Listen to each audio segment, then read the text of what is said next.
question is, are they running away? You know, they said, oh, different direction. We're going to do Dakar Rally. We're going to go back into Le Mans. But are they running away from Formula E? And because when we saw it, and I think most of us, saw it at first and went, you were the worst German manufacturer last season. And Audi being seen, or let's say Mercedes were the worst manufacturer, or, BMW, for example. You don't want to be seen as the worst German manufacturer in the championship that is providing the next generation of motor vehicles. And instead of competing to try and be better than them, they're just running away. Do you agree with that sort of statement? You've actually come to the right man about this because I've been doing an insight on Germany's decline in motorsport. So you've done a great job to come for me for that one.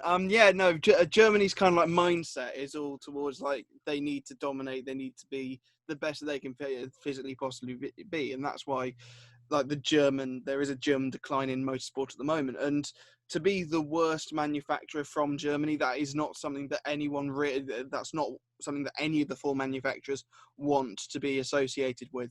And so, yeah, and it does make sense, especially with Porsche coming in now. And I do feel like this is just going to run and run and run because Audi were in WEC, Porsche came to WEC, Audi left WEC to go to Formula E. Porsche left WEC to go to Formula E. Audi's now leaving Formula E, and so it's just going to roll on and on and on.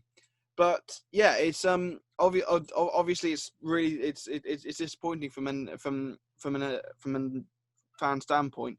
But the thing is, these teams, they're here, they want to win. So if they're seeing that they're not doing well, then they will not have it, and they will shut up shop and they will go.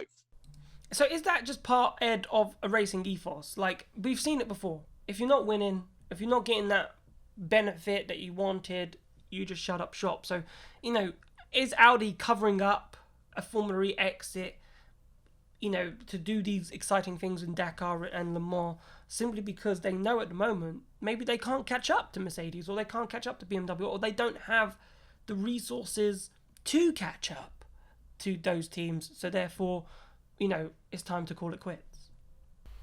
I don't know. I feel like Audi have got some great personnel working for them. Like Alan McNish's team principal has done a pretty consistently good job, despite the fact this team has sort of declined ever since Audi sort of properly took over in season 4. I think you've got to remember the beginning of the year they left DTM. They announced they were leaving DTM, which was unthinkable before then, because Audi had been in it for so long.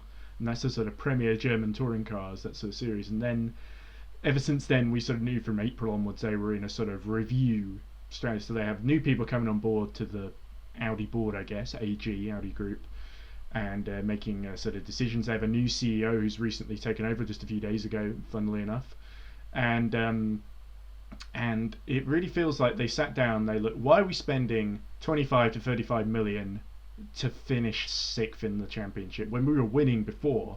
How do we sort of justify that? And in terms of business, especially during a pandemic, of course, which we haven't mentioned so far, which has sort of exacerbated the situation. I think you were right when what you said at the start of the show, that these were small problems before, but the pandemic has sort of catalyzed these problems, brought them to the head, brought things to a head a lot quicker than I think it would otherwise. So yeah, I think there is a sense that manufacturers do come and go, and you can't keep all of them. You can't keep like 10 or 11 manufacturers in Formula E like forever. Sooner or later, something did have to give. But at the same time, it is a sign of a little bit kind of disunity that not all the teams are pushing in the same direction, and not necessarily the right direction. Because if you've got different opinions, that doesn't mean that one of them is wrong. It's just it feels like all the teams want something different from Gen 3 and from Formula E in general, and perhaps a team like Mahindra is getting it, but Audi and BMW clearly feel they're not. So there we go.